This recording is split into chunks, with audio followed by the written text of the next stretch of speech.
Hello and welcome to this episode of Animasaurus. I am super excited for this because today we're going to be looking at something a little bit different. We're going to be having a look at what is essentially a horror film breakdown for the trailer of Diablo IV.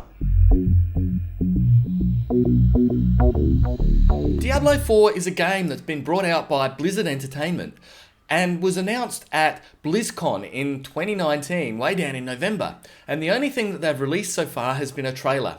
Now, personally, I really like the Diablo. While they haven't released anything about when the game's coming out, they have released a trailer. So I'm going to take a look at the trailer and break down some of the awesome shots and cinematography they've put together for this trailer. Let's get into it.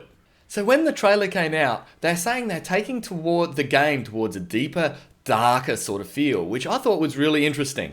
And the trailer has backed that up by being more of a horror film. Very reminiscent, or it reminded me a lot of the old Hellraiser film.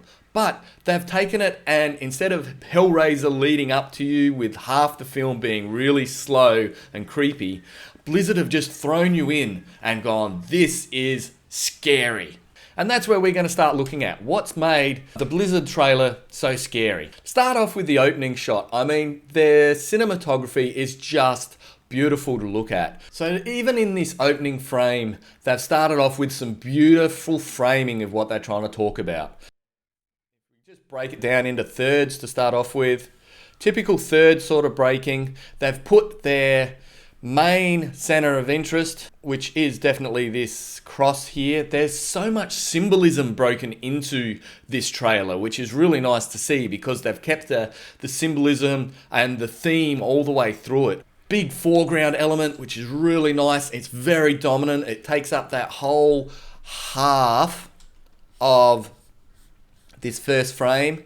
And we've got our little village back down in below the bottom third. If we look at the horizon line, it is very much down below the bottom third. It's just really nicely framed up. And then to top it all off, we've got this big, it's not really, it still contains mountain and mist and it gives you mood, but it's a big negative space over this side, which just balances this big dark shape we've got in the foreground over this side. So balance between the shots, between the foreground element and the background element, and they're definitely a creepy feeling putting their town, their horizon line so low in the shot, as well as having the town down below that third. It's a very interesting and creative shot.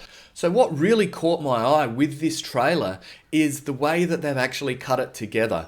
The interesting thing I noticed between this first shot and the second shot was the way that my eye was led between this space. So we start with the space here, which we look at, and as well as having an audio cue with the shutter door slamming, we've been led straight into this point here where we get action happening on the cut, and it's just a big crash and action on the cut point, leading us between that. The other thing which I loved about this next shot is, so from that second shot where we've got action leading us on the cut, we've also got action in the camera.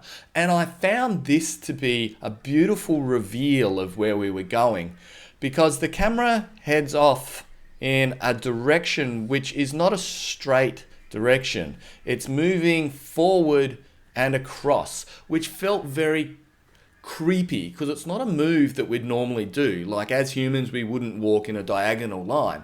So having a lot of diagonals within the camera language itself made this feel very, very creepy. So it's a lovely reveal having the camera move at a diagonal line and revealing where our action is taking place. At the end of the shot, again, they've framed it up with beautiful negative space around our key element within the shot, and everything else around it, all this beautiful foreground element is dark, midground element is dark, and what we're focused toward is a thing where we're leading towards is in the background.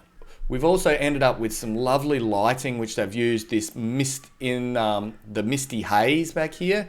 It's given it a white lighting to have it bordered and stand out from all the darkness within this shot.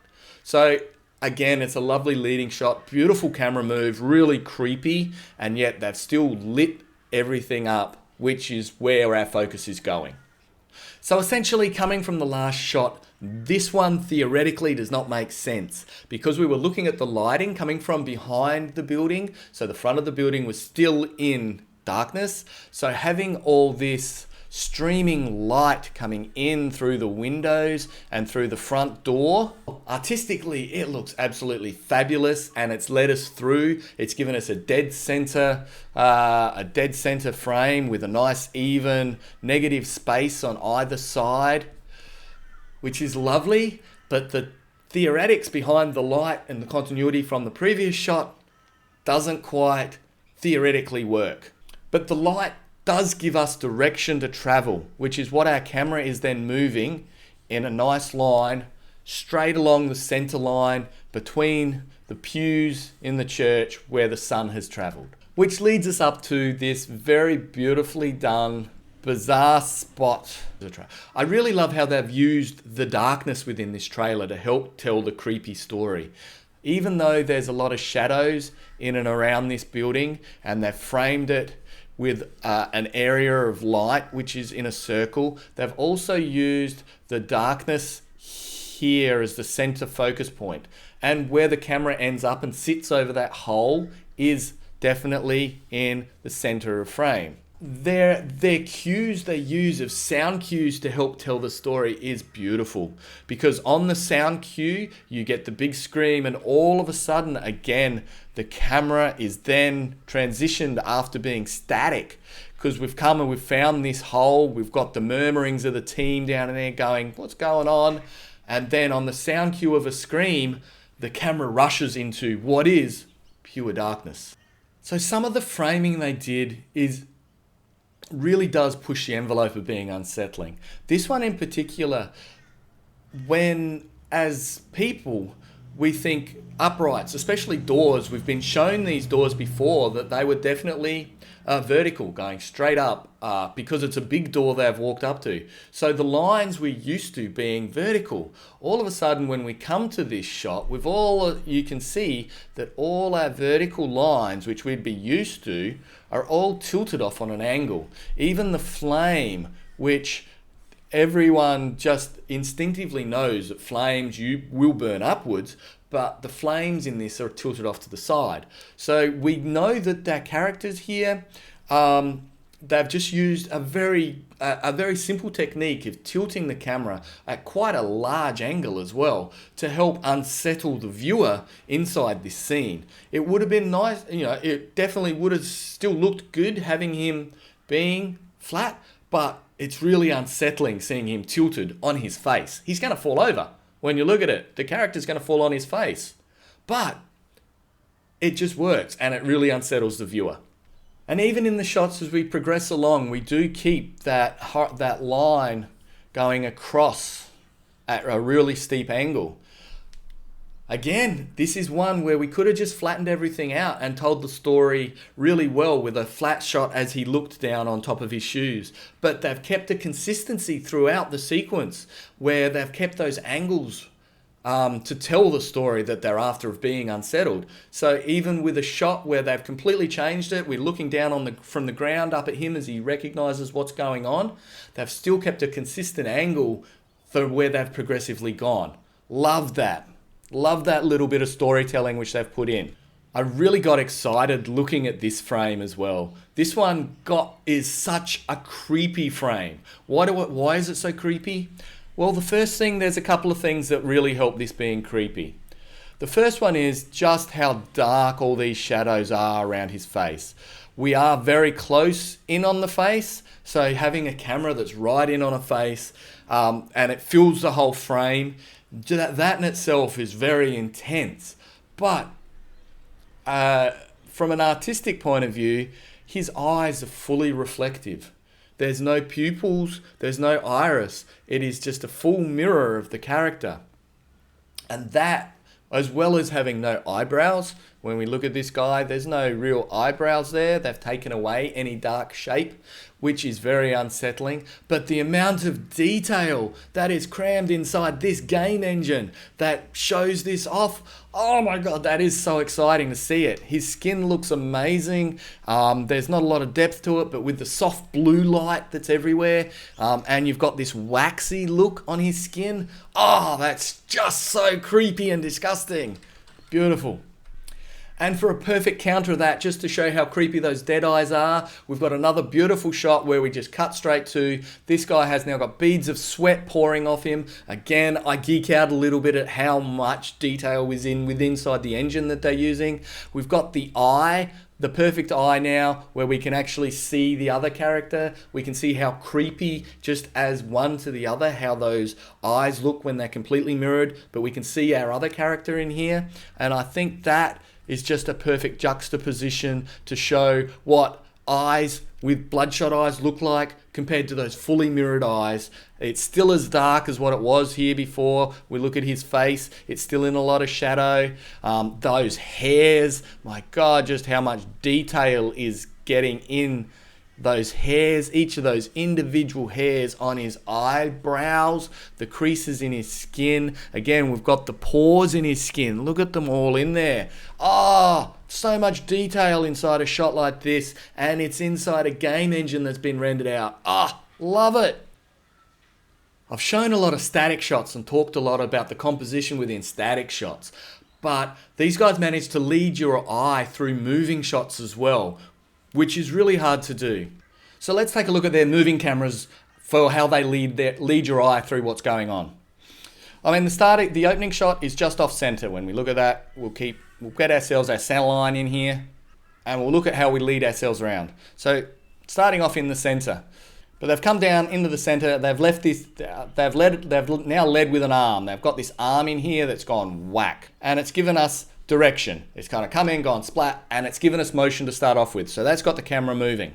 As we've now panned around, we can see that from the center line, we've gone just over top of the hand, which came in, but we've now got this blood, which is incredibly viscous and doesn't really look like blood. We've now got this blood that's running through, or this liquid that's flowing through. We definitely know it's meant to be blood because he spiked his hand. So it's meant to be blood, and that's flowing through the shot. We can see it, it's running.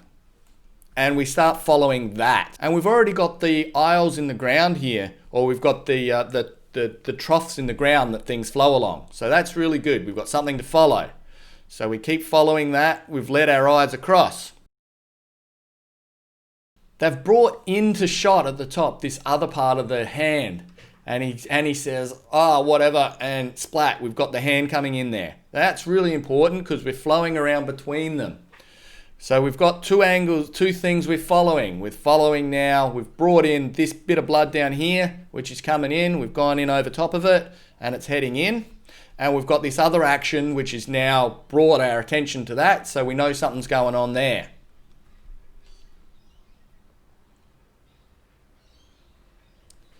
As we scroll through a bit further, we've still got that. This is just lovely timing. We know that in the center, we've seen where this triangle is going to meet. And it's very much in the center of our frame. We've brought in our third character. The bloods, which we've been following, is now here. And the pops of light lead that the other one's running in here. Really nice that we've kept all that together.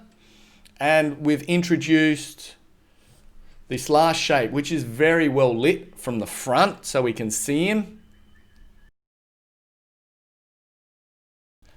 And we've pushed the camera.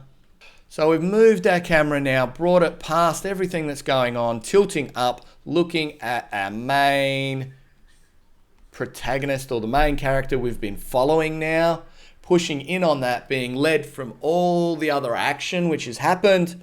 We're looking straight in on top of him. What I get so geeky about when we look at this particular cut is we get beautifully right underneath him. That hand is right on top of us. This is nice. We're gonna get squashed. But not only that, the last thing they do is push the hand past the camera.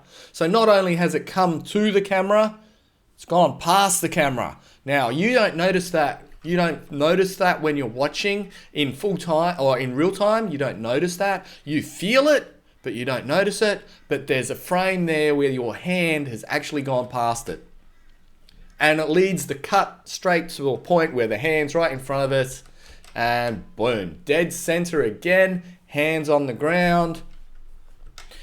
And as we watch, that blood, incredibly viscous again, rushes down that trail to the dead center point. Boom. Love it. Love that. And there you have it. If you're a horror fan and you really like the way that horror is put together, definitely check out the Diablo IV cinematic. I'll leave a link to the original down in the description below, but it is a masterpiece in putting together a horror film cinematic. Check it out. And there you have it. Breakdown of a beautiful horror short. My name is Kim from Animosaurus. Until the next time.